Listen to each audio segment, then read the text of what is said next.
Hi, fellow traders. I hope everybody had a good day today and had a good week. We're looking forward to a nice, restful weekend. I think we may be out of danger here for the hurricane because it has continued to move a little bit more west. But looks like it's gonna miss us, but it's gonna hit my sister and her family. They're in that cone that they have.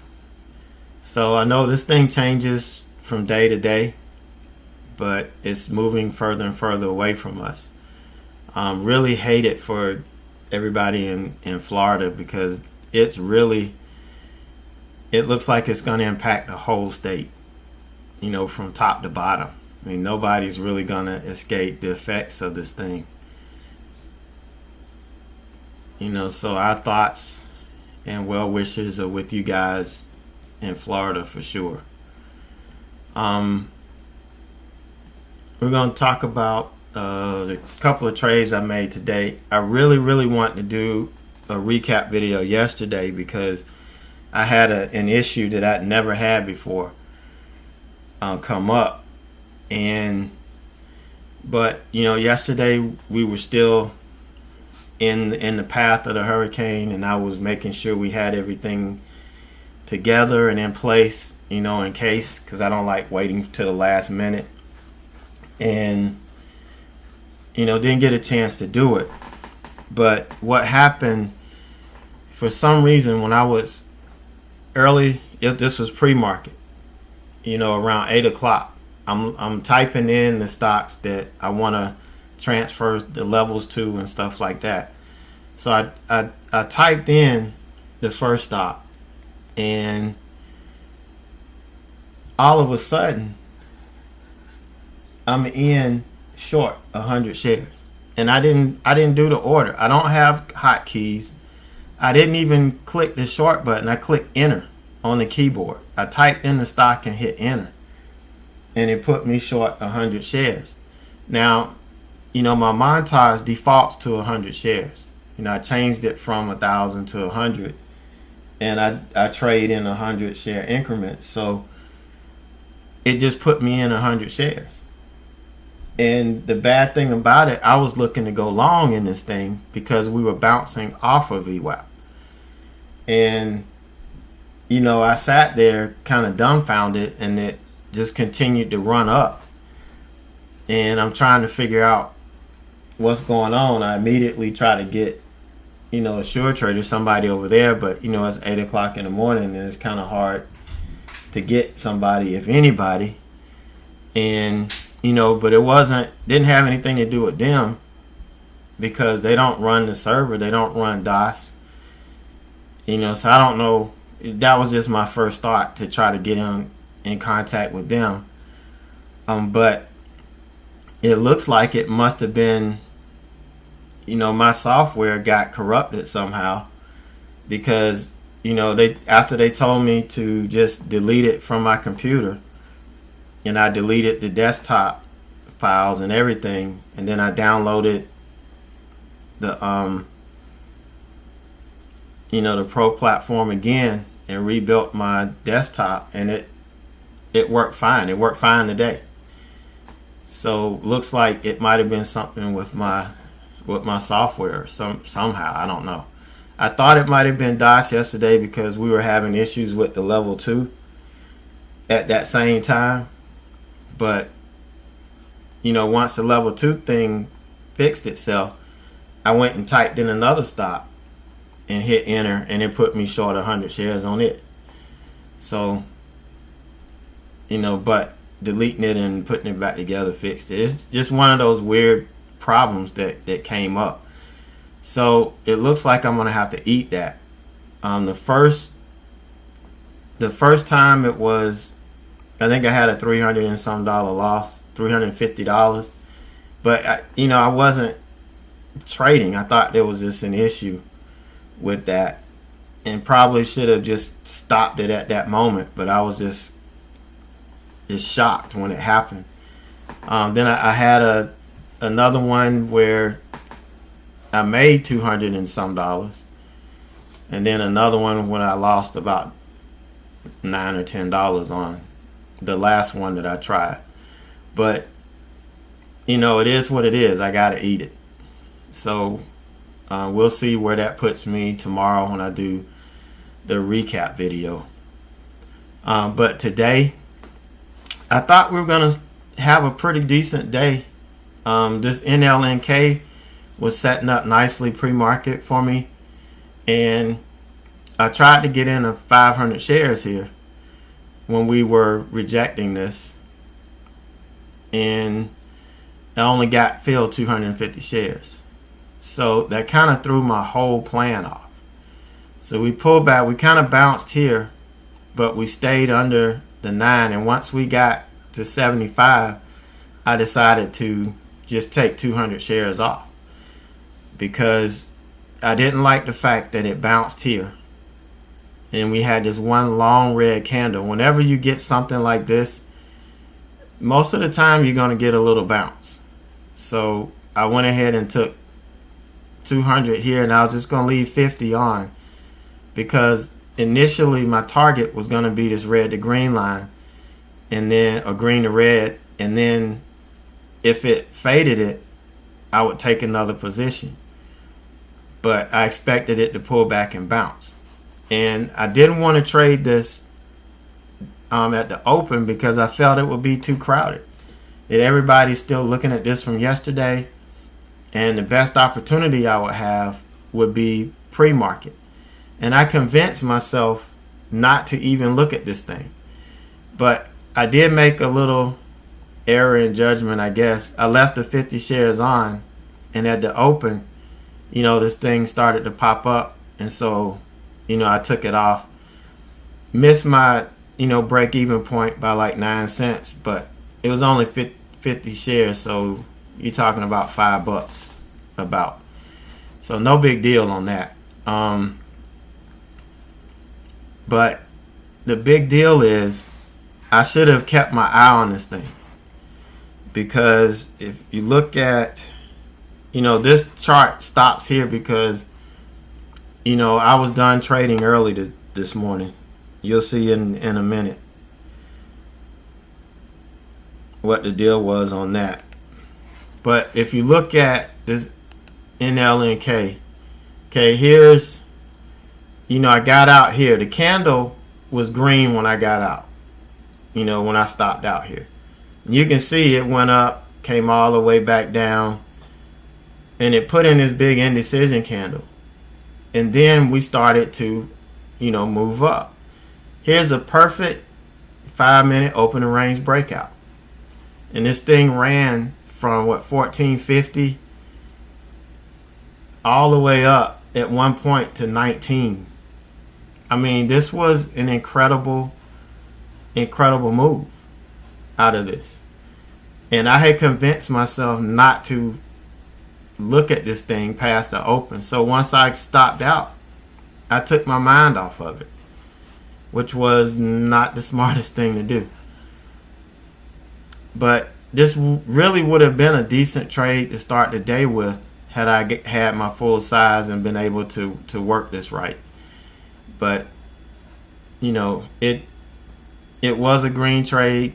You know, I was starting the day off green, so, you know, I was pretty happy with that. Still a little frustrated, but, you know, not mad. So then the open comes. Now, I don't like trading financial stocks or anything that has to do with financial, but for some reason I had gold in my eyes, thinking that this thing was just going to absolutely flush. So it put in this huge candle here. What normally happens, it took up the whole trading range that I was looking at.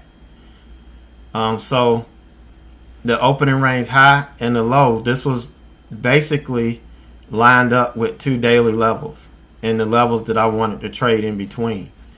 So what I waited for it to do was to bounce, hit VWAP and reject it, and I was going to get it short, take some off here, you know, if we tested this 5-minute opening range low and look for it to continue to fade.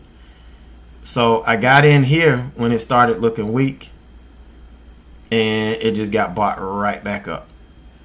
So I got out, and I said, okay, I guess this is just going to be long. We're going to go back. So instead of waiting for this thing to really set up and give me a good clue as to what it's going to do, I just jumped long over this. Look, you know, using the 5-minute opening range high as my guide. I just jumped in, and it just had no lift. It had no lift at all, and then, you know, ended up stopping out here. So, you know, 2 stop outs on here. Now I was looking at the market. Everything was kind of choppy. I had missed the NLNK trade. I was pretty hot. You know, I had to take a walk because, I mean, I wasn't in a good place mentally. And let's look at, I'll pull this back up.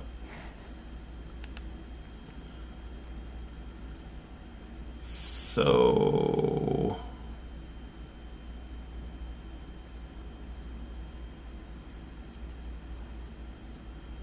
I don't have it on here yet. Okay.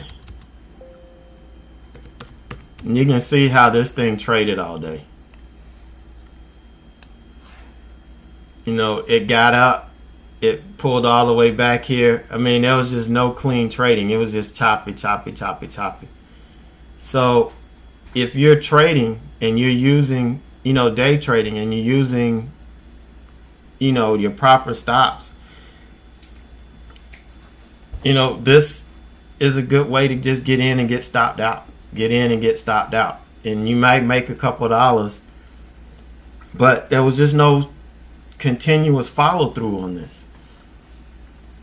And, you know, this is why I stopped trading. When I see this happening, and I see the market, you know, not really working now, and I know the first 30 to 45 minutes is when you need to make the money. If you don't make it then, in this market, you know, the best thing to do is just stop trading. You know, I was paper trading after this, and yeah, I made some money paper trading, but and you know, yeah, sometimes you get frustrated because if you stop trading and you paper trade and you make money, then the next time you're gonna be like, I'm not gonna do it. So I don't want to make money on paper. I want to make real money, but things don't work out. So just because it worked out today, this is just one day. Now, if I consistently do it every day, and I'm consistently profiting paper trading in the afternoon, then I'll switch back and we'll go live. But I always, because I stick to my stops and I have very strict risk reward, I don't let these trades get away from me. You know, I always have my stops, and this thing will start to work. It won't make the 2-to-1 that I need, and it'll come back and stop me out. You know, and I don't want to go in, you know, smaller size and give it a whole lot more room, because at that point the risk reward is not making sense. And when you're trading a smaller account, you have to be aware of the potential profit that you can make, the potential move. Because if you're trading like 100 shares of a stock that can only move 30 or 40 cents, and you're giving it $1 stock, that's not gonna work. You know, you're not gonna make money. You're gonna lose every time. So you have to make sure that your risk reward is going to be that you're going to have that you have the proper risk reward. that if you're risking $1, the potential for you to make is $2. If you're going to risk 50 cents, it should be $1. If there's only a 30 or 40 cent gain, then you should only risk 15, 20 cents. And a lot of times in these trades, the swings on these are not going to allow it, because you can see the range on each candle is over $1. This is $2.30. This is $1.70. This is $2.25. Who's going to have that type of range as their stop? That it's just not. So for me, it just wasn't conducive to trading, and that's how I protect my account. That's how I keep it growing, and how I don't take a whole lot of major drawdowns.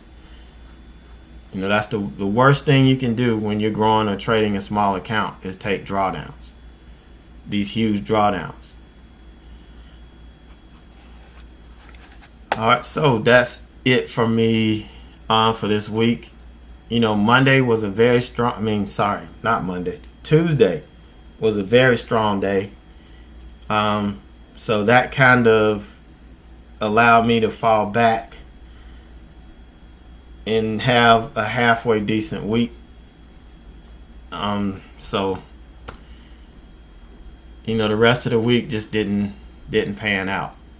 But that's what you have to take advantage of, the days when the market gives it to you. So we'll talk about that on tomorrow when I do my update video. Hopefully all of the trades would have cleared, and I'll have an accurate account of what I did last week.